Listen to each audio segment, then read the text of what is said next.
Apparently, it's not allowed on the interstate. A lot of people were honking.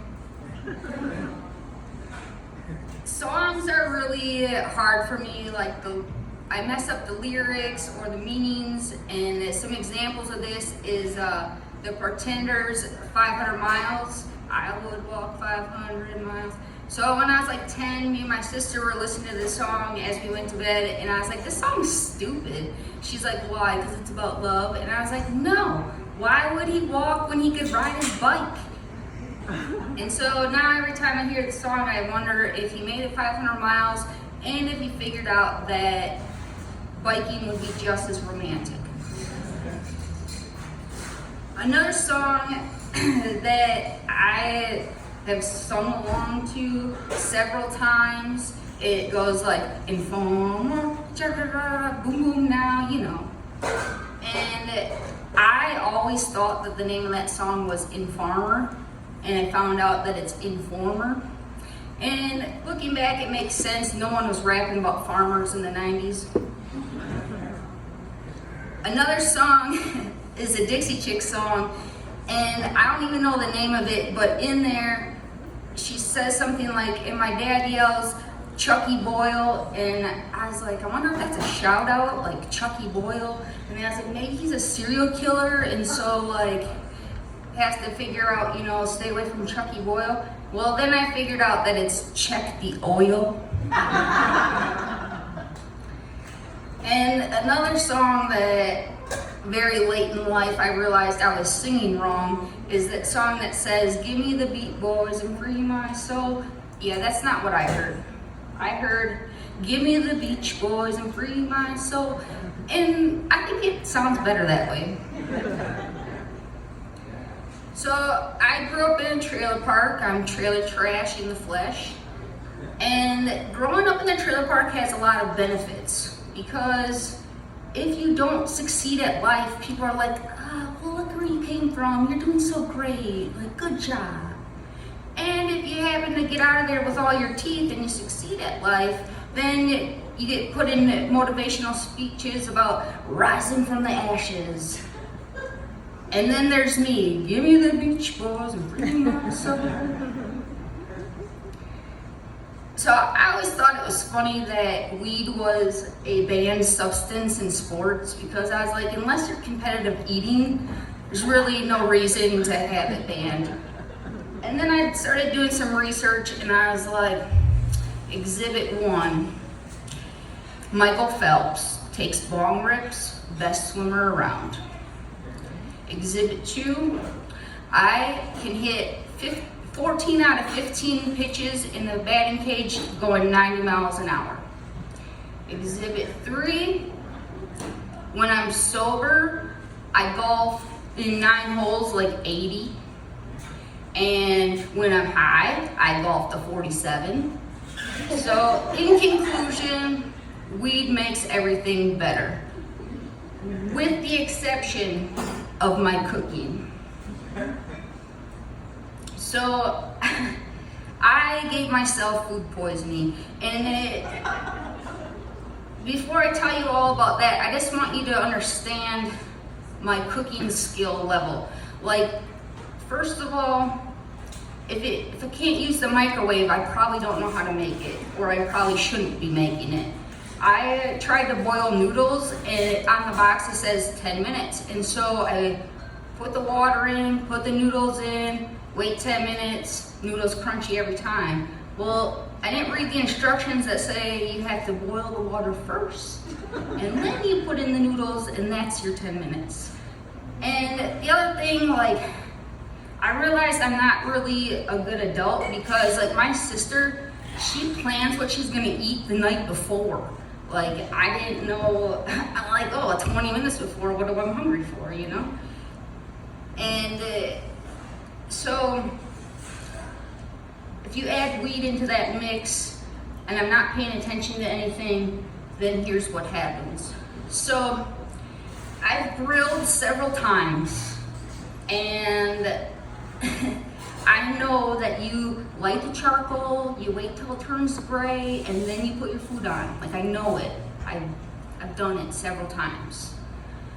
But one day, I usually use the Matchlight charcoal. I didn't have any of that. I just had regular charcoal and some lighter fluid. And that kind of makes me nervous because like lighter fluid's kind of sketchy. So I was like, I'm gonna be an adult and I'm gonna read the directions. And it says use like 1 tablespoon of lighter fluid per 10 briskets. And I was like, I have never seen anyone measure their lighter fluid before. And like, I grew up in a trailer park, we used to put the whole bottle on. So I do 1 little squirt and I light it and it goes out. So I was like, all right, we'll have trailer park this, and I squirt some more on and get it flaming up. So I go in my house and I see a commercial for flame broiled Whopper. And I was like, I got a flame right now, like I can make flame broiled Whoppers. So recently the government suggested that we only eat 1 burger a month. And I'm a rebel, so I put 2 on the grill. And my NSA agent was on his game that day because instant karma. So I take off the burgers and I bite into the first one, pure lighter fluid. And so I have like, all right, I'll try the other one, pure lighter fluid. So now I'm like burping up lighter fluid. I'm like, I need to not be by any flames. But thinking about that right now, I could have been a dragon. That's a missed opportunity. So after a while, I was still hungry, obviously. And I was like, oh, my charcoal's now gray, so I'll put a 3rd burger on. Well, I was super hungry and had no concept of any sort of time. And I took the burger off and it was pretty raw and I got really sick. I love ninjas. I just think that ninjas are cool. I mean, look at Ninja Turtles, awesome. Power Rangers, awesome. 3 Ninjas, it's a movie about 3 kids that are ninjas, awesome. And who can forget my favorite music video, Peaches by the Presidents of the United States of America. It goes, peaches come from a man, they were put there in a can, or something. You know how good my lyrical knowledge is. But anyway, I was like, I need to add to my ninja clan. So about 10 years ago, I got a pug named Lola. And I know what you're thinking, pugs would make horrible ninjas. They're slow and super loud, they're not gonna sneak up on anyone. But like Chris Farley in Beverly Hills Ninja, she tries hard.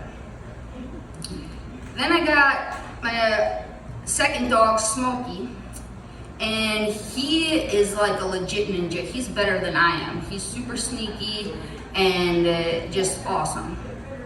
Well, one day Lola and Smokey got into a tussle and Lola lost her eye and became a pirate.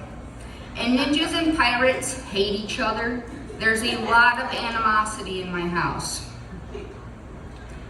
Well, I have always bragged about my 2010 vision, and I'm the only one in my family that doesn't have glasses, and so I thought I beat the curse. And then my mom ruined my life by telling me she didn't get glasses till she was 32. So anyway, I've been feeling a little fuzzy, so I've been doing the cover one eye, cover the other eye, and I realized one eye is good and the other eye not so great. But I don't have insurance, so I can't get glasses, so I'm just gonna wear an eye patch. And that now me and Lola are looking at Smokey like he needs to lose a leg or an eye to stay in this family. So I hate mice, like a lot. And actually I was mowing a guy's lawn today and I saw a mole, a mouse, and a baby bunny all freaked me out. And I knocked on the door and I was like, excuse me, sir, I can't mow for you anymore unless you move. And he was like, so we'll discuss that in the morning. But I hate mice and I just feel like I see them everywhere. And about 2 months ago, my best friend was like, hey, can you watch my cats and clean the litter boxes that are in the basement? I said, sure. So I'm cleaning the litter box and out of the corner of my eye, I see like a little fuzzy ball, and I just freak out. I run upstairs, I call her, I was like, listen, I cannot help you anymore. I cannot go in your house. There is a dead mouse in your basement. She's like, I have 3 cats and it's May. There's no way that's a mouse. She's like, one of the cats doesn't like to go into the litter box, so it's probably just poop. I'll give you $100 if you go back down there and it's really a mouse. So I was like, okay. So I'm creeping down, and sure enough, it's poop. And then like 3 weeks later, my dogs were in the backyard and they were real fixated on this one part of my yard. So I went over there to go look, and I saw some wiggling bodies. It was either mice or bunnies, I don't know. I screamed and ran into the driveway. Thankfully, my friend was coming over to drop something off, so I made her go look. And she's looking around, she's like, I don't see anything. A few days later, I see some more like grayish something or other in my yard that the dogs are real fascinated about. So I call my best friend's husband. I'm like, you gotta come over, I got mice in my backyard. So he comes over, and it turns out it was moldy bread. So now I've cried wolf or mice so many times that no one's coming to my rescue, so I'm gonna get a cat. And I want my cat to have like a real killer name because I want it to know its purpose. And so I was like, Jeffrey Dahmer would be a pretty great name because maybe he'll also eat his victims. Too soon? How many of you have gotten massages before? Have you ever got a happy ending? I'm not sure I got a happy ending either. It was definitely a smiley ending, but I'll let you decide. So there's a real seedy place down by my house that it's actually called Wonderful Spa, so you can already tell how bad that is. But anyway, I went in there, I just got my shoulders rubbed, fine, everything's cool. Next time I went in for an hour massage, and you pay ahead of time, and I gave a $10 tip. And so I'm laying on the table in my underoos because I'm real weird about being naked. And I have a towel on over my underoos, and this woman comes in and she's rubbing my back, and then she slides her hands down and grabs my butt, says oops, and then pulls back. And I was like, I mean, I get it. I touch my butt several times a day, you know.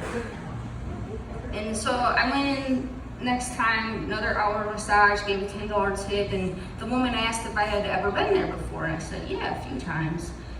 Well, she proceeds to start walking on my back. Then she's using her knees to like thrust into my back. And then she takes my towel off, pulls my underwear down, and is massaging my butt for a good like 5 minutes. Then she says, turn over.